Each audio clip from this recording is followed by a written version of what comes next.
Hey, what's happening? It's Scott. Today we're going to be talking about ways to lighten your pack as well as lighten your footprint. We're going to be focusing on some environmental aspects of backpacking.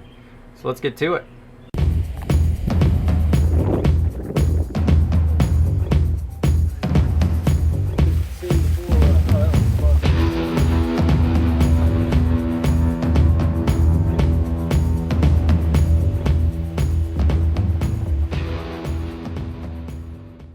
All right, today we're going to be talking about canister stoves and ways that I like to manage my fuel as well as recycle the canisters and make sure that they do not end up in the landfill. So let's talk about the fuel canisters.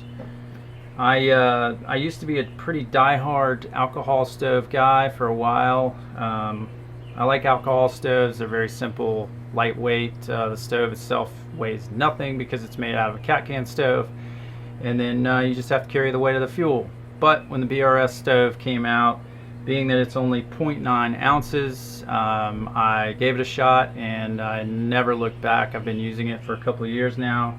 It's super lightweight. It works great for me, and it has allowed me to go back to the canister stoves.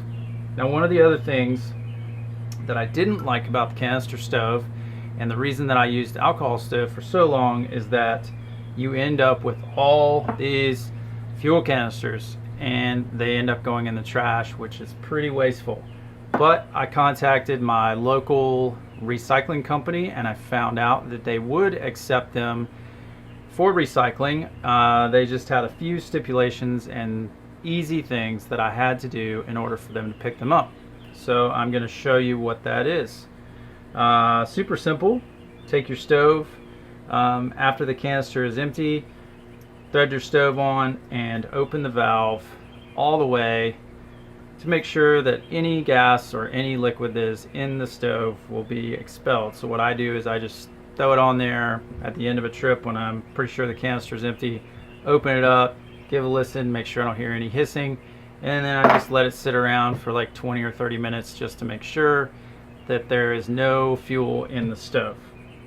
Then all you gotta do, take your stove off, grab a Sharpie,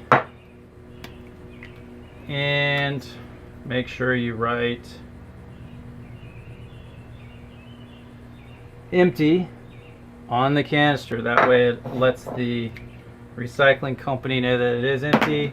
And then you want to take something like this guy right here for opening cans, and you want to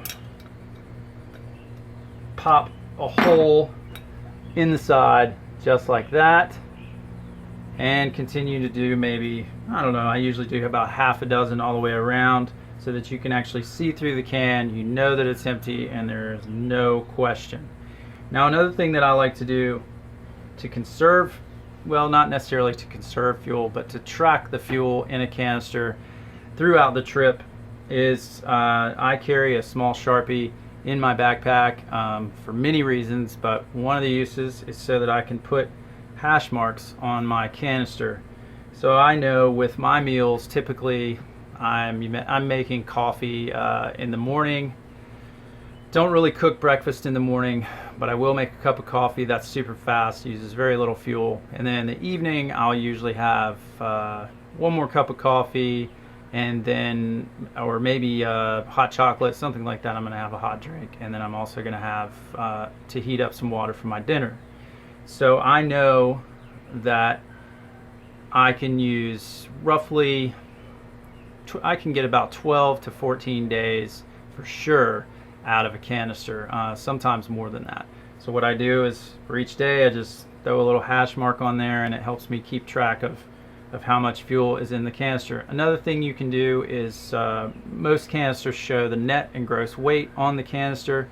So if you come back from a trip and you're not sure exactly how much fuel you have, all you need to do is throw it on the scale, weigh the canister, and then just get the difference. Now, another thing that I do with my meals that has saved me not only in fuel but also in carrying a lot of water into camp is switching up from the typical mountain house or big dehydrated meals that take anywhere from 1.5 cups of water to maybe even 2.5 cups of water, to things like more pasta sides or couscous or something of that nature that uses far less water.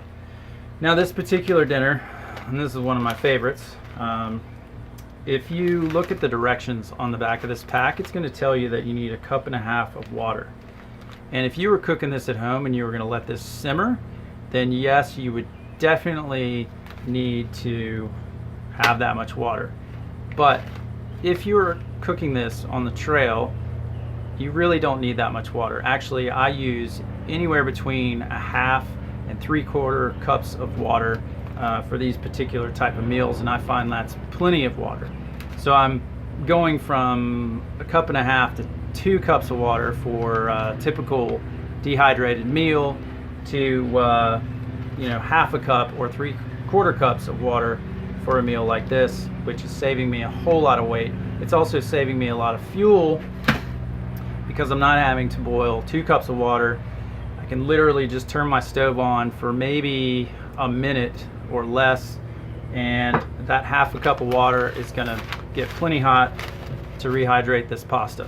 And then I just add a chicken packet, tuna packet, and if you really want to get crazy, you can throw goldfish or Doritos or some kind of crunchy cracker in there, and that will really step it up a notch. So those are just a couple of quick tips on how you can recycle your fuel cans, you can save fuel, you can track fuel. Hope you guys found this helpful. If you did, subscribe to the channel. We're going to have a lot more tips coming. Definitely going to be focusing more on the environmental side of things in the future. And we'll see you on the next one.